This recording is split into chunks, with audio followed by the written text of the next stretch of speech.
My director called me into his office and said, "You're too emotional for leadership. Try admin." I was the only one with the skills to finish the $2 million project he'd promised. I built it, let him present it, let him take full credit, then pulled my name from the patent registration and sent an email to legal titled, "I'm still trying to process how it all happened. I keep replaying everything in my head, trying to figure out if I did the right thing. I didn't plan revenge. It wasn't like that.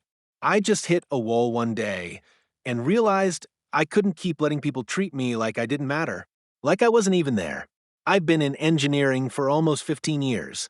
I started at the bottom, got my hands dirty, stayed late, pulled overnight shifts to hit deadlines. I didn't go to the right schools. I wasn't a polished talker. But I worked hard and I knew my stuff. Over time, people started asking me to lead projects, not because I asked, but because I delivered. That's all that mattered to me, doing good work and helping the team. About a year and a half ago, the company I worked for restructured, and I got moved under a new director. His name was Mark. He was one of those people who always had the right buzzwords. He didn't understand half the tech, but could talk in meetings like he did.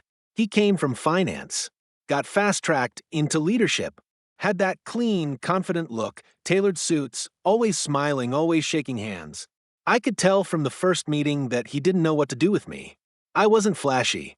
I didn't sugarcoat. I just explained the problems and offered solutions. He interrupted me often. He'd turn to the men in the room when I was done speaking and ask them to translate what I said.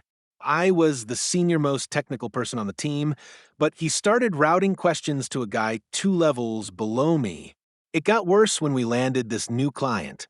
A big deal, $2 million, high-visibility board-level attention. Mark promised them a full system build in under 6 months.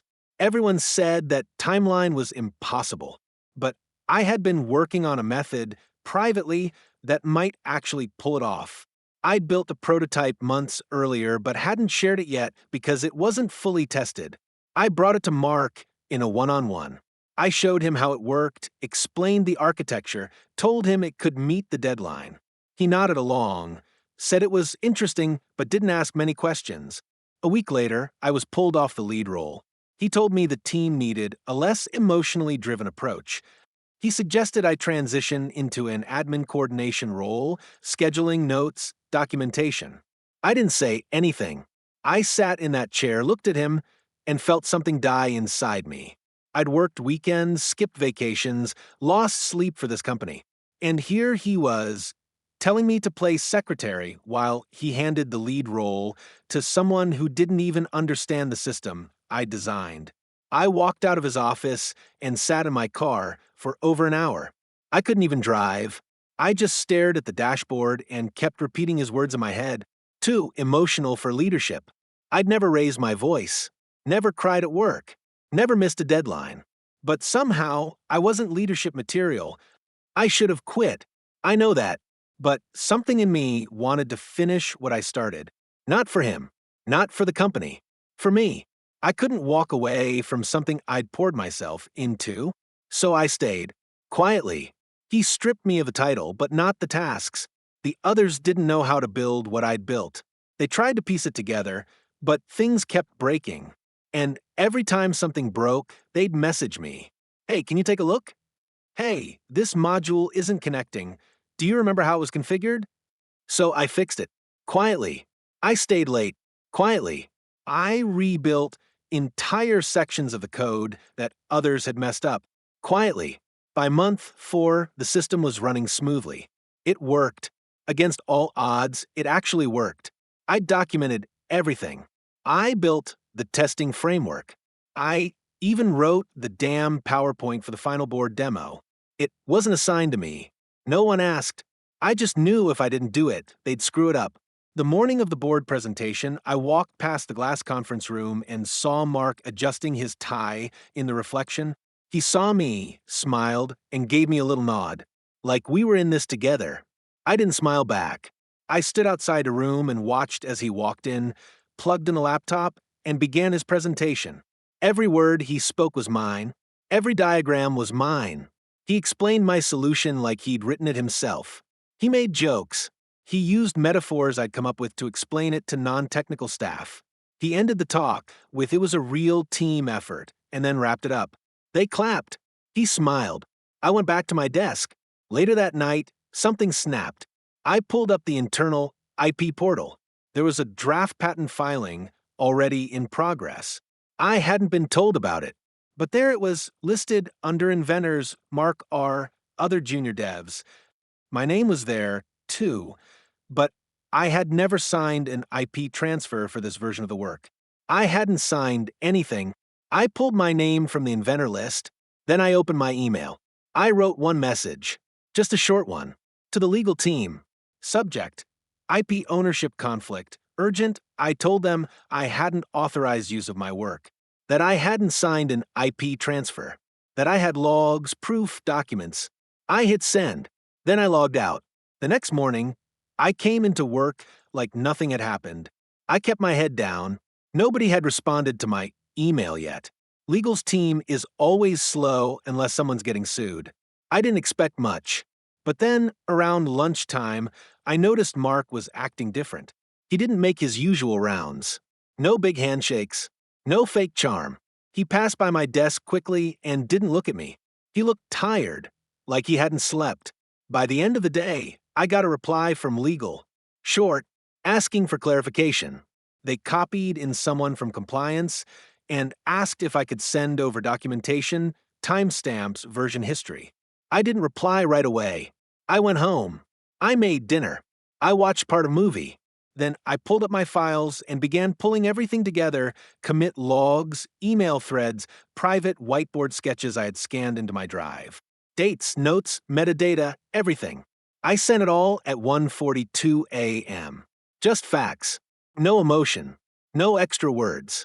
2 days later, everything started to shift. Legal didn't reply directly, but people started whispering. I saw someone from legal speaking quietly to HR in the hallway. Another person from engineering asked me if I knew why the patent hadn't been filed yet. I said I didn't know. Then HR sent me an invite. Informal chat. 15 minutes in a quiet meeting room. I went. They asked bland questions. Had I been involved in the $2 million system build? What was my understanding of the patent? Had I signed any documents? I told them the truth. They asked how I felt about leadership. I said nothing. By the next week, Mark had removed his name from the patent draft. I saw it quietly replaced by another junior manager. My name was still missing. Legal hadn't added me back yet. Everything felt tense. The energy in the office was off. The junior devs started keeping their distance. One of them, Alan, looked guilty when he passed me in the hallway. He used to joke with me during lunch breaks. Now he barely looked up. Then the real shift happened. I got a meeting invite directly from legal. This time, it wasn't informal. There were 3 people on the call. 1 from legal, 1 from compliance, and someone from risk. They asked the same questions, but now with pressure behind them. They asked about conversations with Mark, how he got access to my work, whether I had ever given verbal permission. I didn't flinch. I told them the same thing. No signature, no transfer, no approval. They thanked me. A few hours after that meeting, I was asked not to touch any IP documents while they conducted an internal review. They said it was standard. But I wasn't the one being reviewed. I could feel it. That same afternoon, I saw Mark in the parking lot on his phone, pacing fast, waving his arms. He looked like he was arguing with someone. He got into his car and peeled out. The next day, he didn't come in. Then he didn't come in the day after that. On the 3rd day, we got an email from senior leadership. Mark R. will be transitioning out of the company. No thanks. No farewell message. Just that. Gone. His office was cleared by the end of the week. But the fallout didn't stop with him. HR called a team-wide meeting about project attribution protocols. They used corporate buzzwords like integrity, ownership, trust, but nobody said Mark's name. I sat in the back, silent, while everyone else stared at the floor. Later that week, a different director, someone I barely knew, invited me for coffee. They were interested in my process. They asked me to walk through how I'd built the system. I didn't say much. I gave them what they needed. Then legal followed up again. They needed my signature. They had revised the patent draft. My name was at the top now, listed as primary inventor. I hadn't asked for that. I hadn't asked for anything, but they needed it filed. The board was waiting. The deal with the client was still pending. No patent, no revenue. No revenue, no bonuses. This was bigger than Mark now. I didn't sign it right away. I let the email sit in my inbox for 5 days. People started checking in. Not directly, but through others. Hey, I heard legal's waiting on something from you. You okay? Just wanted to see if you needed help with the patent thing. I didn't answer right away. On day 6, I finally replied. I had a short list of terms. I wanted my title corrected. I wanted back pay for the role I was unofficially doing for 4 months. I wanted a direct apology on record for being demoted under false pretenses. And I wanted to choose my next project. I sent the email, then waited. I thought it was over after Mark left. I thought the company would quietly give me what I asked for and move on. But things don't work like that, not in a place where image matters more than people. After I sent my email with the list of terms, legal responded fast. Too fast. They said they were reviewing the request and would get back to me. But then it got quiet again. 5 days. No response. That's when I noticed something strange. I tried to access one of the shared project folders from the old system build, my folder, my files, and got a permissions error. At first, I thought it was a bug. I filed an IT ticket. The next morning, I got a reply saying, access restricted pending internal review. Nobody told me what review. I was locked out of my own work. Later that day, Alan, the same junior dev who'd started avoiding me, sent me a short message, "Can we talk?" He didn't say much at first, just looked nervous. Then he said legal had reached out to him. He'd been told not to speak about project dynamics without clearance. They were re-interviewing the entire team, but the tone was off. It wasn't about accountability anymore. It was about damage control. It clicked for me that they weren't just trying to fix the patent mess. They were trying to protect themselves. For me, the story going around wasn't that Mark stole credit. It was that there had been a miscommunication, that I had stepped away from leadership voluntarily, that I had consulted on the project, not built it. I felt sick. I forwarded my original emails to myself, including the project kickoff notes, where I was listed as lead. I took screenshots of the Slack threads, showing the team coming to me with every problem. I didn't send anything to legal yet. I just started collecting everything. Quietly. Again. The next twist came a week later. I got an email from HR asking me to meet with the new director. Not just coffee this time, formal invite. Calendar blocked. No subject line. No details. The director's name was Julia. She'd been with the company for years, worked her way up, and was known to be no nonsense. I didn't know her well, but people said she was sharp. She didn't waste time with fluff. We met in a small room. Just the two of us. She didn't sit behind the desk. She sat across from me like we were equals. She asked me one question. "Do you want to stay?" I paused. I asked her what that meant. She said, "We can fix this. Or we can part ways clean. Your call." That's when I realized this was more than about credit. They were worried I might take everything and walk. Or worse, go public. The patent was worth too much. The deal was too big. They couldn't risk me pulling my support now. Not after Mark was gone. Not when the paperwork was sitting unfinished. But I also realized something else. Julia hadn't said they could fix it. She said we could. It took a few days, but I figured it out. Julia hadn't liked Mark. He'd stepped on a lot of toes, made a lot of enemies, smiled too much in rooms where people weren't stupid. After he left, she stepped into his power vacuum. But she needed the cleanup done without scandal, without lawsuits, without noise. She needed me to play nice. She offered me a deal. I'd get my title, my name on the patent, and first pick of my next project. But I'd also sign an internal NDA. Nothing public. No blame. Just restructuring and clarification. I told her I'd think about it. That night, I got a message from a blocked number. Just a sentence. Mark's trying to file under a shell company. Check WIPO filings. I didn't know who sent it, but I checked, and it was real.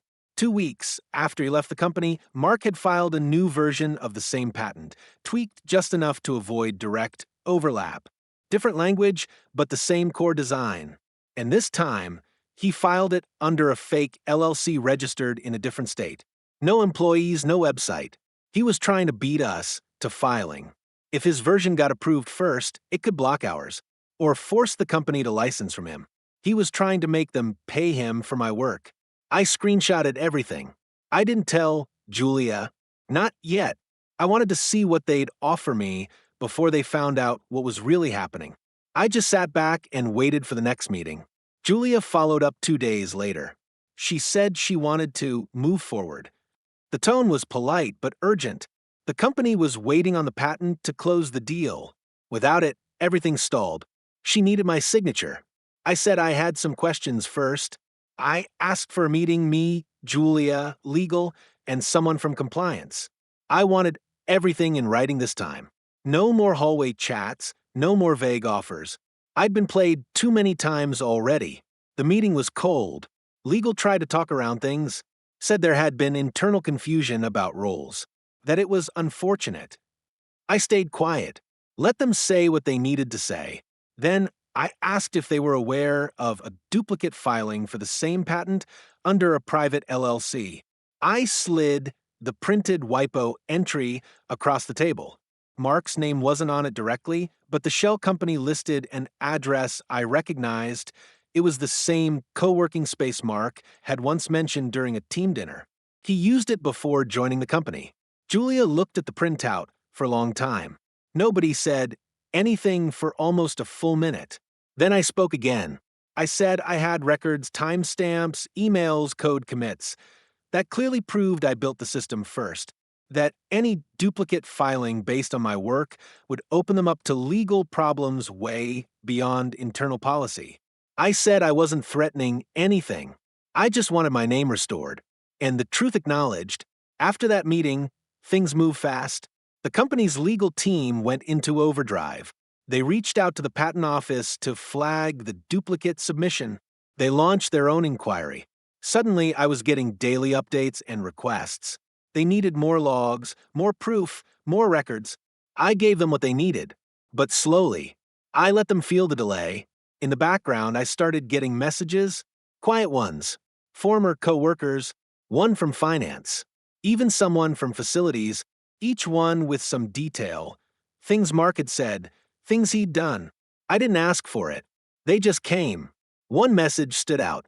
It was from Angela, a woman in procurement.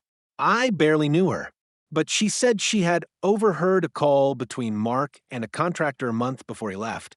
He'd been requesting quotes for tech services outside the company, stuff we handled internally. He'd said something about getting his own version ready. She had reported it to her manager, but nothing happened. Everyone ignored it. I asked her if she'd be willing to put that in writing. She said yes. The next twist came the following week. Legal reached out with a settlement draft. It wasn't what I asked for. It was better. Full title bump, public recognition as lead inventor, written apology from upper management, not just Julia. They offered a bonus too, marked as a retention incentive. I knew what it was, a payoff, but I didn't care. It was clean. But before I signed, I had one last ask. I wanted access to Mark's internal communications during the project, everything related to the system build, the patent, and meetings where I was removed. I knew they'd push back. I was ready for that. Instead, Julia surprised me. She said, "Okay." The files came in the next day. Hundreds of emails, Slack exports, meeting notes. Most were boring, repetitive, but one thread stood out. A private Slack group. Mark, 2 senior engineers, and 1 manager from product. They called it Red Flag Room. That's where they'd planned it all. They joked about removing me, called me unstable, said I was difficult, cold, not a team player. They even made jokes about my tone in meetings. Robot with attitude. Code which They discussed how to isolate me, how to rewrite my designs just enough to make them theirs. They hadn't succeeded, but they'd tried, and they were still with the company. I brought the thread to Julia, quietly, just me and her. She didn't say much, but 3 days later, 2 of them were gone. The third was transitioned into another team. That's when I realized something else. Julia wasn't protecting the company. She was cleaning it, quietly, using me to finish what she couldn't start alone. I didn't care. I signed the agreement, but I kept everything. Every file, every message, every version of every doc. I wasn't done yet. After I signed the agreement, they started treating me differently, like I mattered, like I had weight in the room. People who used to ignore me now asked for advice. Senior managers started copying me on strategy emails. One even said, "We'd like your input moving forward." I didn't smile. I just nodded and moved on. The new project they gave me was clean. My own team, my own budget, quiet and self-contained. Just how I like it. They stayed out of my way. But I hadn't forgotten. Mark wasn't done either. Even with the patent flagged and his shelf filing blocked, he was still trying to scrape credit. He did a podcast, small one, niche tech crowd, claimed to have led development of a system that revolutionized hybrid automation models. Never named the company, but the description matched mine exactly. He was still spinning the story. I saved the clip. Then I got a LinkedIn request from someone at a mid-sized startup out west. They were doing similar work. The CEO had seen my name on the now public patent, said he'd heard a different story from someone already in talks with him. He didn't name Mark, but I knew. I sent the CEO a single PDF. Just one. The Slack thread from Red Flag Room. No notes. No comments. He replied 3 hours later. "Thanks. That helps a lot." 2 weeks later, Mark's name was removed from their advisory board. Quietly. No announcement. Just gone. Still, I didn't feel done. Not yet. I waited 3 more weeks. Then I submitted a formal complaint to the patent office. I flagged Mark's shelf filing as bad faith. I attached proof of prior invention, IP theft, and internal collusion. I sent every log, every email, and every dated commit. I added Angela's statement too. I expected a slow response. Government stuff always drags. But this one moved fast. 3 months later, the shell company was under review. Mark's patent was suspended. A note was added to the record. Submission under investigation for potential IP fraud. I heard from someone in legal that the company was considering suing him. Not because of me, but because the delay in patent approval cost them a secondary licensing deal. Millions lost. He'd crossed the wrong people. They said he moved out of state. Nobody knows where he went. But then came the part one didn't expect. One of the women from compliance, Jessica, came by my desk one day. She asked if I had a few minutes. She pulled me into a private room. She looked nervous. She told me she was leaving the company. Said it had gotten too political. Said she wanted to thank me. I asked why. She said I wasn't the only one he'd tried to erase. That before me, there had been another woman, a systems lead from the Dallas office. Same pattern. She built something big, and Mark sidelined her just before launch. She ended up quitting. Nobody believed her back then. I asked for her name. Jessica wrote it down on a Post-it. It stayed on my desk for a week. I stared at it every day before finally typing her name into LinkedIn. I found her. Sent her a message. Just said, "I believe you. I went through it too." She replied 2 days later. We talked for an hour. She'd moved on, started her own firm. Still bitter. Still angry. I gave her everything I had. The logs. The Slack threads. The legal letters. She cried. She asked if she could use it. I said, "It's yours. He took from you first." A few months later, her lawyer sent a demand letter to the company. Not to me. To them. Quiet. Formal. But backed by proof. They settled. Not because they wanted to. Because they were cornered. She got her name back on her patent. She got a payout. She told me she used it to start a scholarship for women in systems engineering. The last time I heard from her, she said, "He made us invisible. Now everyone sees it." And maybe that was the best revenge. Not the lost job, not the ruined shell company, not the quiet industry exile. It was being seen. It was watching them scramble to fix what they tried so hard to deny. It was knowing that every person who had laughed behind closed doors was now pretending it never happened, while whispering about me like I was a ghost they couldn't outrun. I don't walk into meetings the same way anymore. I don't wait to be invited. I take my place and I take up space. Not loud, not angry, just unshakable. They taught me how to be that way, and then they paid the price for it. Every single one.